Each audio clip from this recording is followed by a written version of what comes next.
इब्बू की दुनिया में आपका स्वागत है। गांव के किनारे बसी एक छोटी सी बस्ती में सायरा नाम की एक औरत रहती थी। मिट्टी और खपैल से बना उसका घर बाहर से जितना साधारण लगता था, अंदर उतनी ही भारी खामोशी और अधूरी ख्वाहिशें भरी रहती थी। सायरा की गोद में एक 5 साल की नन्ही बेटी थी, मरियम।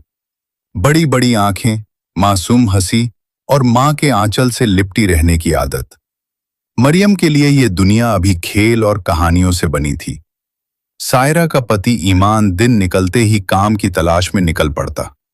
कोई पक्का रोजगार नहीं, कभी बोरियां उठाना, कभी ईंट, सीमेंट और बालू ढोना, कभी किसी के खेत में मजदूरी। धूप हो या सर्दी, बारिश हो या तूफान, ईमान हर हाल में काम करता। शाम ढले जब वो थका हारा घर लौटता, उसके कपड़े पसीने और धूल से सने होते, हाथों की लकीरों में मेहनत की दरारें साफ दिखती।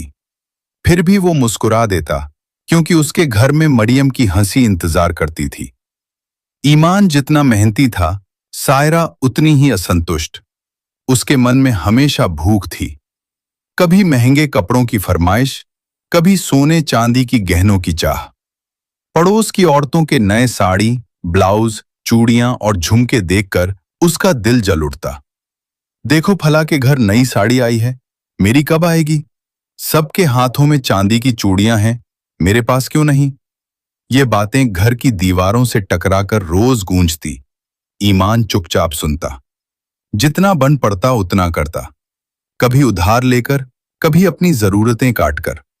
मगर उसकी कमाई सीमित थी और सायरा की मांग है असीम।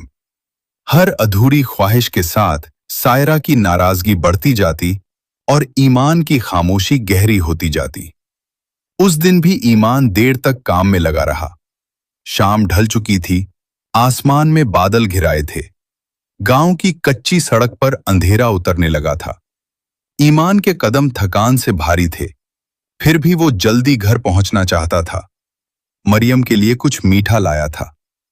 अचानक रास्ते में पड़े एक गहरे गड्ढे पर उसका पैर पड़ा। अंधेरा इतना घना था कि गड्ढा दिखा नहीं।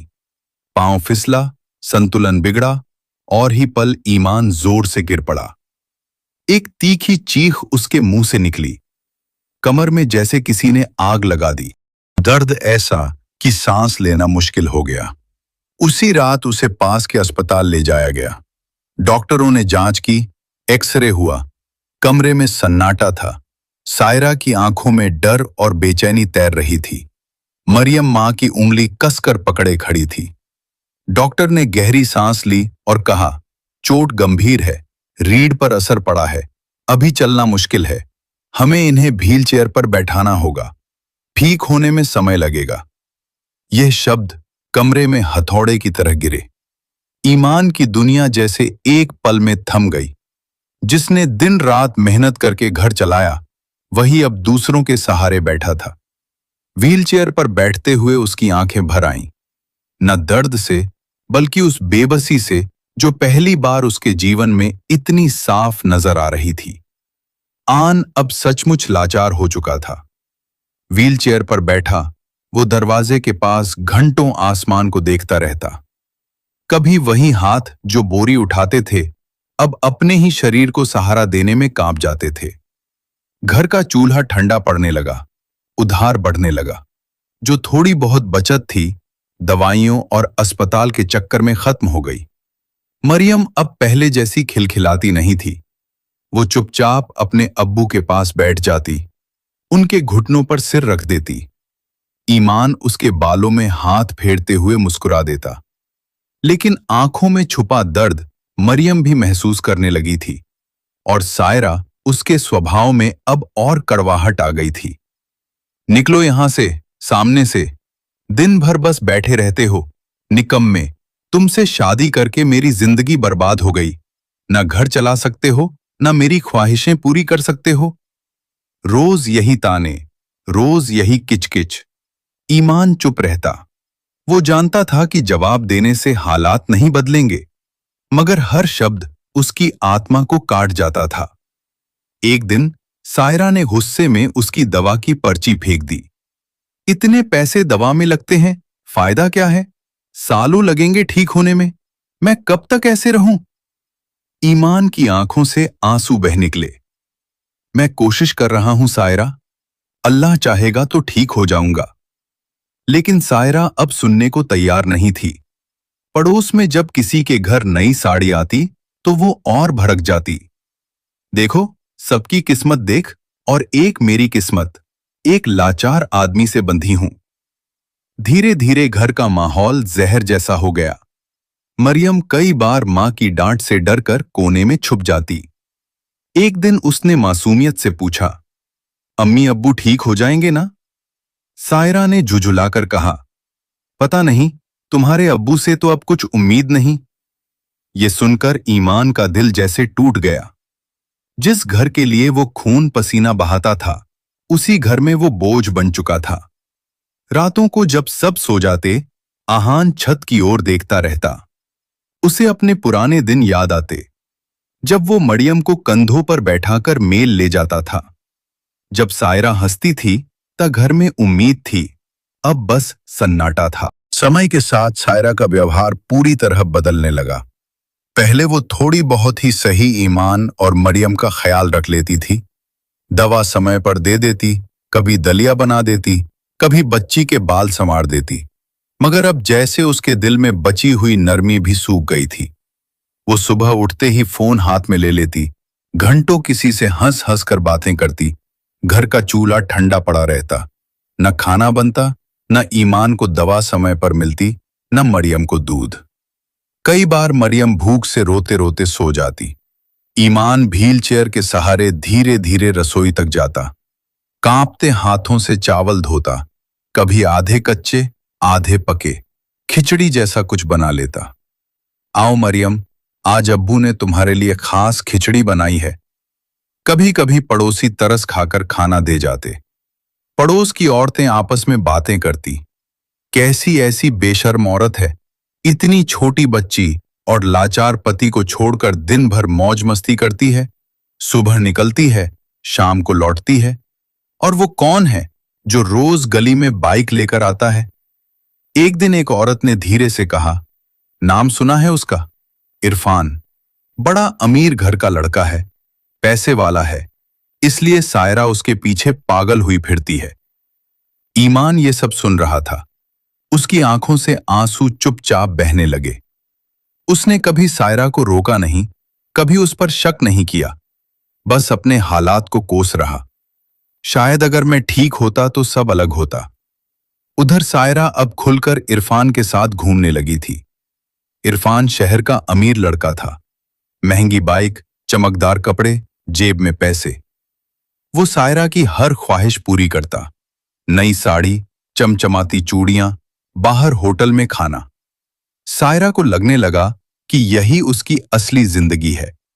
वो बड़े बड़े सपने देखने लगी, शहर का बड़ा घर, नए कपड़े, सोने के गहने, आराम की जिंदगी। अब उसे न ईमान की बेबसी दिखती थी, न मरियम की मासूम भूख। घर लौटती तो बस सज धज कर आंखों में किसी और दुनिया के ख्वाब लिए। मरियम कई बार दरवाजे पर खड़ी इंतजार करती। अम्मी, आज मेरे लिए क्या लाई? सायरा झुंझलाकर कहती, हर वक्त मांगती रहती हो, जाओ अंदर। ईमान का दिल हर दिन थोड़ा थोड़ा टूट रहा था। उसकी खामोशी अब दर्द की चीख बन चुकी थी, जिसे कोई सुनना नहीं चाहता था। लेकिन किस्मत चुप नहीं रहती। जो इंसान अपने ही घर को ठुकराकर पराई चमक के पीछे भागता है, वो अक्सर मुंह के बल गिरता है।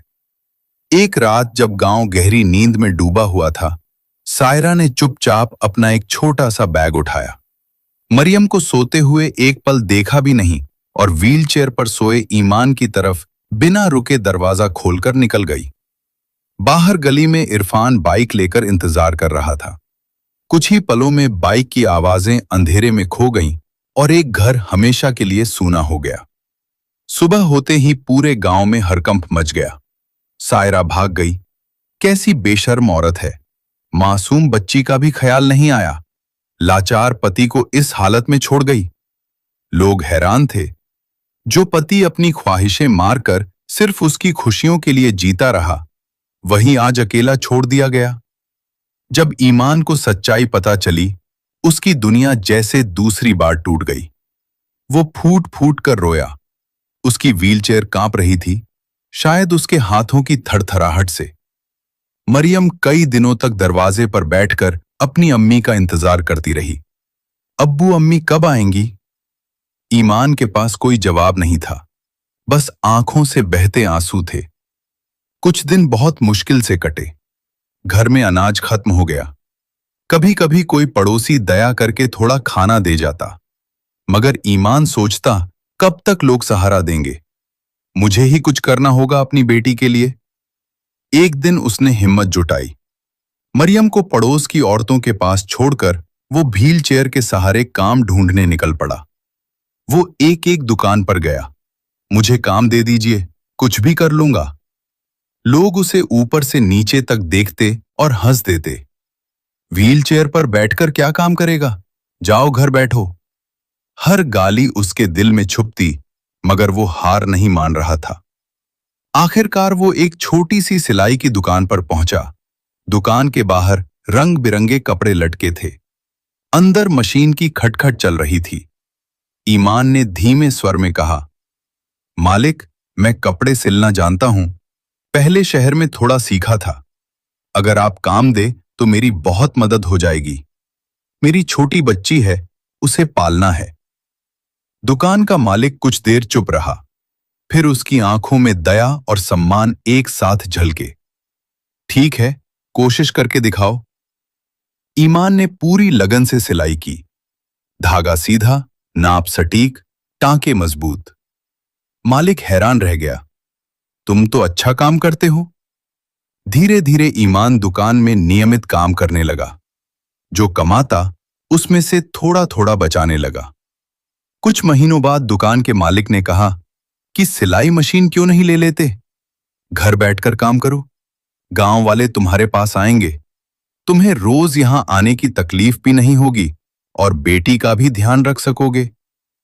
ये बात ईमान के दिल को छू गई। उसने हिम्मत की, अपनी जमा पूंजी से एक सिलाई मशीन खरीदी। घर के एक कोने में छोटा सा काम करने का स्थान बना लिया। शुरुआत में कुछ ही लोग आए, फिर खबर फैलने लगी। ईमान बहुत साफ सिलाई करता है, नाप बिल्कुल फिट बैठता है। गांव की औरतें एक एक कर उसके पास आने लगी। त्योहारों पर तो घर के बाहर लाइन लग जाती। धीरे धीरे उसकी कमाई बढ़ने लगी। घर का चूल्हा फिर से जलने लगा।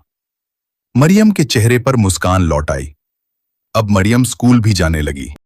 शाम को लौटकर वो अब्बू के पास बैठती। अब्बू, मुझे भी सिलाई सिखाओ। ईमान उसे धैर्य से सिखाता, कैसे कपड़ा नापते हैं, कैसे धागा पिरोते हैं, कैसे टांके बराबर रखते हैं। कुछ ही समय में मरियम छोटे छोटे रुमाल और फ्रॉक खुद सिलने लगी। गांव की औरतें कहती, देखो, बाप बेटी की जोड़ी क्या कमाल कर रही है। अब वो घर जो कभी तानों और कड़वाहट से भरा था, वहां मेहनत और आत्मसम्मान की खुशबू फैलने लगी। जिसे दुनिया ने लाचार समझा था, सच वही आज अपनी मेहनत से खड़ा था। व्हीलचेयर पर बैठकर भी अपनी बेटी के लिए एक मजबूत दीवार बनकर समय पंख लगाकर उड़ गया। नन्ही मरियम अब बड़ी हो चुकी थी। बचपन की भूख, ताने और तकलीफों ने उसे कमजोर नहीं बल्कि मजबूत बना दिया था। वो पढ़ाई में तेज थी और साथ साथ अपने अब्बू से सीखी हुई सिलाई में भी माहिर। मेहनत, हुनर और लगन के दम पर उसे शहर में एक अच्छी नौकरी मिल गई। सबसे पहला काम उसने क्या किया? उसने अपने अब्बू का इलाज करवाया। वो उन्हें बड़े अस्पताल ले गई। महीनों इलाज चला, फिजियोथेरेपी हुई, दवाइयां चली। मरियम हर दिन उनके साथ खड़ी रही। एक दिन डॉक्टर मुस्कुराकर बोले, अब आप चलने की कोशिश कीजिए।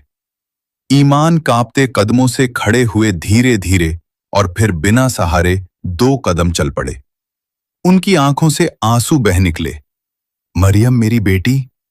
आज वो सचमुच अपने पैरों पर खड़े थे और ये उनकी बेटी की कमाई, मेहनत और मोहब्बत का नतीजा था। कुछ ही सालों में मरियम ने गांव में एक बड़ा पक्का मकान बनवाया। अब उस घर में ताने नहीं, खुशियां गूंजती थी। ईमान अपनी बेटी की तरक्की देखकर फूले नहीं समाते थे। गांव वाले वही लाचार आदमी आज कितनी इज्जत से जी रहा है। बाप बेटी की जिंदगी अब खुशहाल थी। उधर सायरा की जिंदगी पूरी तरह बिखर चुकी थी। जिस इरफान के पीछे वो अपना घर छोड़ आई थी, वो असल में एक बिगड़ा हुआ आदमी निकला। शुरू शुरू में उसने उसे सपने दिखाए, महंगे कपड़े दिलाए, लेकिन धीरे धीरे उसका असली चेहरा सामने आने लगा। गाली देता, मारपीट करता। सायरा के साथ उसका बर्ताव दिन प्रतिदिन खराब होता गया और एक दिन अचानक उसने दूसरी लड़की से शादी कर ली। सायरा सन रह गई। इरफान, तुम ऐसा कैसे कर सकते हो? मैंने तुम्हारे लिए अपना घर, अपनी बच्ची, अपना पति सब छोड़ दिया और तुमने मेरे साथ ये किया। इरफान ठहाका मारकर हंसा। लालची औरत, तुम मेरे लिए नहीं आई थी, मेरे पैसों के लालच में आई थी। अब मुझे तुमसे ऊब हो गई है। उसकी नई बीवी के साथ मिलकर उसने सायरा को घर से निकाल दिया। एक पल में वो सड़क पर आ गई। जिस औरत को कभी महंगे गहनों का शौक था, आज उसके पास पहनने को ढंग का कपड़ा भी नहीं था। वो दर बदर भटकने लगी, कभी मंदिर के बाहर, कभी बाजार में, भीख मांगकर पेट भरने लगी। रात को फुटपाथ पर लेटते हुए वो आसमान देखती और सोचती, क्या ईमान और मेरी मरियम जिंदा होंगे? क्या मेरी बेटी मुझे याद करती होगी? काश मैंने लालच में आकर अपना घर न छोड़ा होता। उसकी आंखों से आंसू बहते रहते। अब उसे समझ आया था, जिस आदमी ने अपनी ख्वाहिशें मारकर उसके सपने पूरे करने की कोशिश की, वही उसका असली सहारा था। अगर वो उस मुश्किल वक्त में ईमान का साथ देती, अगर वो अपनी बेटी का हाथ थामे रहती, तो आज उसकी जिंदगी कुछ और होती।